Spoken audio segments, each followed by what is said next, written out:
ஜின் படத்தை பொறுத்தளவுக்கு அன்னைக்கு அந்த மேடையில் அவர் பேசும்பொழுது எனக்கே ரொம்ப பதட்டமாக இருந்துச்சு. ஐயோ பாவம், ஏன்னா கதை நல்லா இருக்குன்னு சொல்லிட்டாரு, கதையில் கரெக்ஷன் இருக்குது, நீ ரெகுலராக வான்னு சொல்லிட்டாரு, வந்தவரை நீ யாருன்னே எனக்கு தெரியல அப்படின்னு சொல்கிறாரு.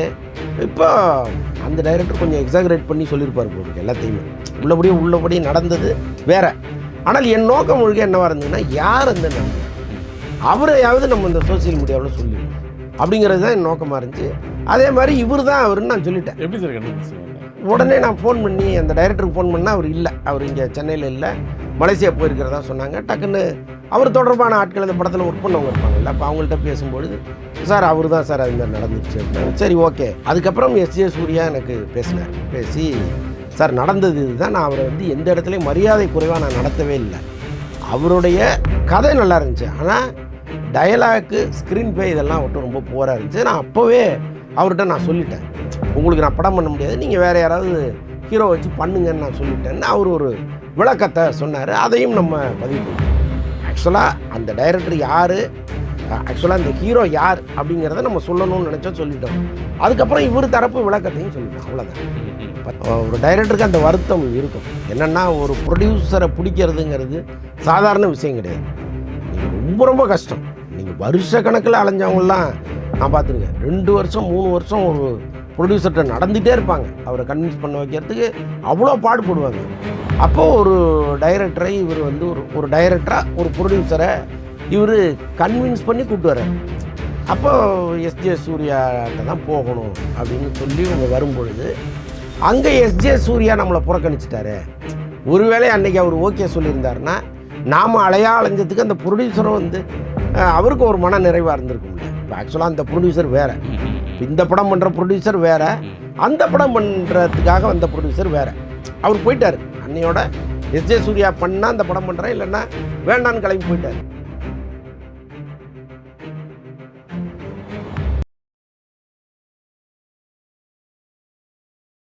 எம்ஜிஆர் டிவி சினிமா நேயர்களுக்கு வணக்கம். இன்றைக்கி நம்ம கூட பார்த்தீங்கன்னாக்கா வலைப்பேச்சு அந்தனன் அவர்கள் நினைஞ்சிருக்காங்க. சார் வணக்கம் சார். வணக்கம். எப்படி சார் இருக்கு? நல்லா இருக்கு. இப்போ பார்த்தீங்கன்னாக்கா 2 நாளைக்கு முன்னாடி ஒரு ப்ரெஸ் மீட்டில் பார்த்தீங்கன்னாக்கா ஜின் அந்த ப்ரெஸ் மீட்டில் ஒரு இயக்குனர் வந்து ஒரு குமுறலை வச்சார். இதை பற்றி நீங்களும் வீடியோ போட்டுருந்தீங்க. ஒரு ஆள் புதுசாக ஒரு கதை சொல்லணும் அப்படின்ட்டு ஒரு ஹீரோ கிட்ட போனாக்கா இந்த மாதிரி நடக்குமா சார்? இல்லை, இங்கே சினிமாவில் எப்படின்னாங்க, கதையே சொல்ல தெரியாது ஒருத்தருக்கு, ஆனால் அவர் வந்து பிரமாதமாக படம் எடுத்துருவார். சில பேருக்கு கதை சூப்பராக சொல்ல தெரியும், அவங்களுக்கு பிரமாதமாக படம் எடுக்க தெரியாது. இந்த பிரச்சனை வந்து நிறைய பேர்கிட்ட இருக்குது. இப்போ இதை கரெக்டாக கண்டுபிடிச்சி அவரோட யார் ட்ராவல் ஆகிறாரோ அந்த ஹீரோவுக்கு பெரிய வெற்றி கிடைக்க போகுது, இல்லைன்னா அவருக்கு வந்து எல்லாமே ஃப்ளாப்பாக மாறும். ஸோ இதுதான் இங்கே இருக்கிற பிரச்சனை. அப்போ கதை சொல்லும்போது நீங்கள் எப்படி கண்டுபிடிப்பீங்க ஒருத்தரை இப்படின்லாம் இருக்குது. இப்போ இன்னும் சொல்ல போனால் சில டைரக்டர் என்ன பண்ணுவாங்கன்னா, எனக்கு கதை சொல்ல தெரியாதுங்க, அதனால் என்னோடய அசோசியேட்டை கூப்பிட்டு வந்திருக்கேன்னு கூப்பிட்டு போவாங்க. இவர் உட்காந்துருப்பார், அசோசியேட் கதை சொல்லுவார். இப்படிலாம் நடக்குமா சார்? இப்படிலாம் நடக்குது. ஓகே, அசோசியேட்டு கதை சொல்லுவார். ஸோ இந்த மாதிரிலாம் இருக்கும். அப்போ கதையை ஒரு முடிவுக்கு வந்த பிறகு இந்த டைரக்டர் யார்கிட்ட இருந்தார், இவரால் வந்து இந்த படத்தை பண்ண முடியுமா அப்படின்லாம் விசாரிப்பாங்க.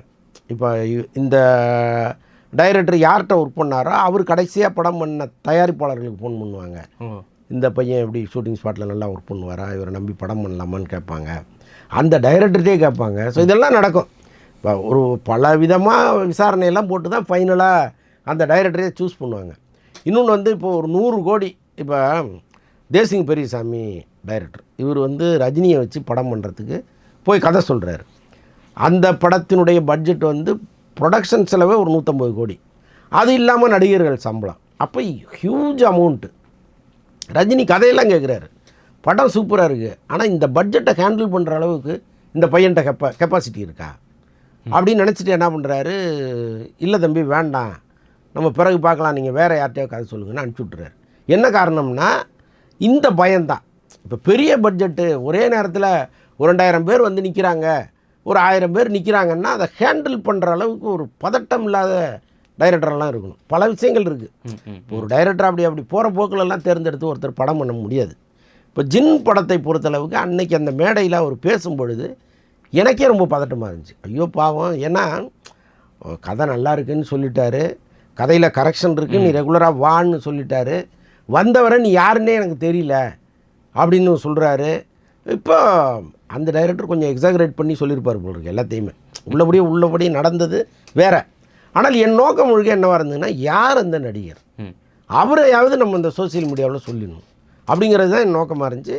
அதே மாதிரி இவர் தான் அவருன்னு நான் சொல்லிட்டேன். எப்படி சார் கண்டுபிடிச்சிங்க? உடனே நான் ஃபோன் பண்ணி அந்த டைரக்டருக்கு ஃபோன் பண்ணால் அவர் இல்லை, அவர் இங்கே சென்னையில் இல்லை, மலேசியா போயிருக்கிறதா சொன்னாங்க. டக்குன்னு அவர் தொடர்பான ஆட்கள் அந்த படத்தில் ஒர்க் பண்ணவங்க இருப்பாங்கல்ல, அப்போ அவங்கள்ட்ட பேசும்பொழுது சார் அவர் தான் சார் அதுமாதிரி நடந்துருச்சு அப்படின்னாங்க. சரி ஓகே நம்ம அந்த செய்தியை சொல்லிவிடுவோம்னு சொல்லிட்டு நான் சொன்ன பிறகு தான் பல பேர் தனுஷையும் சிம்புவையும் திட்டுறதை நிறுத்தினான், சிவகார்த்திகேயன்.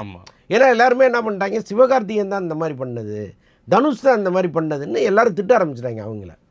அப்போ யாருங்கிறத முதல்ல நம்ம சொல்லணுங்கிறத என் நோக்கமாக இருந்துச்சு, சொல்லிட்டேன்.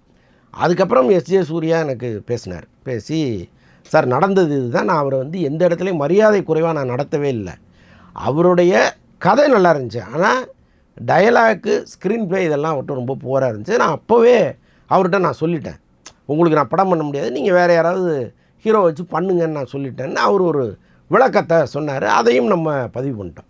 ஆக்சுவலாக அந்த டைரக்டர் யார், ஆக்சுவலாக இந்த ஹீரோ யார் அப்படிங்கிறத நம்ம சொல்லணும்னு நினச்சா சொல்லிட்டோம்.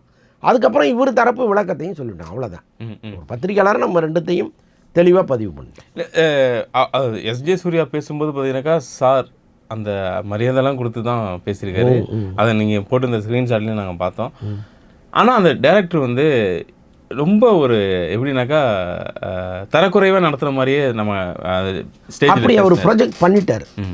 அவருக்கு என்ன நோக்கம்னு தெரியல. இப்போ இன்னொன்று வந்து ஒரு டைரக்டருக்கு அந்த வருத்தம் இருக்கும். என்னென்னா ஒரு ப்ரொடியூசரை பிடிக்கிறதுங்கிறது சாதாரண விஷயம் கிடையாது. நீங்கள் ரொம்ப ரொம்ப கஷ்டம்.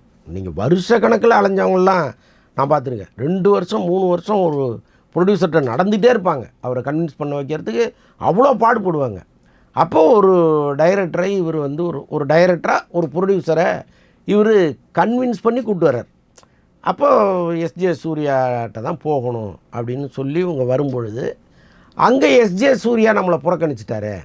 ஒருவேளை அன்றைக்கி அவர் ஓகே சொல்லியிருந்தாருன்னா நாம் அலைஞ்சதுக்கு அந்த ப்ரொடியூசரும் வந்து அவருக்கு ஒரு மன நிறைவாக இருந்திருக்கும்ல. இப்போ ஆக்சுவலாக அந்த ப்ரொடியூசர் வேறு, இந்த படம் பண்ணுற ப்ரொடியூசர் வேறு, அந்த படம் பண்ணுறதுக்காக வந்த ப்ரொடியூசர் வேறு. அவர் போயிட்டார் அன்னையோட. எஸ்ஜே சூர்யா பண்ணால் அந்த படம் பண்ணுறேன், இல்லைன்னா வேண்டான்னு கிளம்பி போயிட்டார். அப்போ இவருக்கு ஒரு ஆத்திரம் வரும்ல, இவரால் தானே இது நடந்ததுன்ட்டு. அதை வந்து அங்கே கொஞ்சம் எக்ஸாகரேட் பண்ணி பதிவு பண்ணிட்டேன். எனக்கு ரஜினி சொன்ன ஒரு டைலாக் ஞாபகம் வருது. ஒரு ஆடியோ ஃபங்க்ஷனில் வந்து ரஜினி சொன்னார்ல சார், ஏவிஎம்லேருந்து நான் நடந்தே வந்தேன் வீடு வரையும். அதே மாதிரி தான் இந்த டைரக்டரும் சொல்கிறாரு, நான் அவர் என்னை போக சொன்னதுக்கப்புறம் நான் அந்த ஹோட்டல்லேருந்து எங்கள் வீடு வரையும் நான் நடந்தே வந்தேன் அப்படின்னு கூட சொல்லியிருந்தேன். இல்லை அது இருக்குங்க. அது நிச்சயமாக நம்ம வந்து நம்ம ஒரு கதை தானே அப்படின்னு நினைக்கிறோம். ஆனால் அவங்கள பொறுத்தளவுக்கு அது ஒரு குழந்தை. அதை வந்து அவங்க மெல்ல மெல்ல மெல்ல மெல்ல உருவாக்கி சுமந்த குழந்தை இல்லை. அது வந்து கண்ணு சரியில்லை மூக்கு சரியில்லைன்னு ஒருத்தர் சொல்லிட்டாருன்னா அந்த வருத்தம் இருக்கும். ஆனால் உள்ளபடியாக அந்த கதை நல்லா இருக்கா நல்லா இல்லையாங்கிறது இவர் இந்த படத்தை எடுத்து அந்த படம் வெற்றி அடைஞ்சால் தான் நம்ம முடிவு பண்ண முடியும். இப்போ இந்த ஜின் படம் எடுத்திருக்காருல்ல, இப்போ அந்த கதை தான் இந்த ஜின் படமா சார்? அதே கதை தான், அதே கதையை தான் எடுத்திருக்காரு. இந்த படம் ஒருவேளை வந்து பெரிய ஹிட் ஆச்சுன்னு வச்சுங்களேன், அந்த வெற்றி விழாவில் இவர் சொல்லியிருந்தாருன்னா இவ்வளவும் வந்து சூப்பராக இருந்திருக்கும். ஆனால் இது ஓடுமா ஓடாதான்னே தெரில, இது நல்லா இருக்கா நல்லா இல்லையான்னே தெரில. அதுக்குள்ளே அந்த கருத்தை அவர் பதிவு பண்ணிட்டாரு. அது மட்டும்தான் நமக்கு இப்போ வந்து ஏன்டா அதுக்குள்ளே அவசரப்பட்டாருங்கிற மாதிரி இருக்குது. ஓகே சார், ரொம்ப நேரத்துக்கு ரொம்ப நன்றி சார்.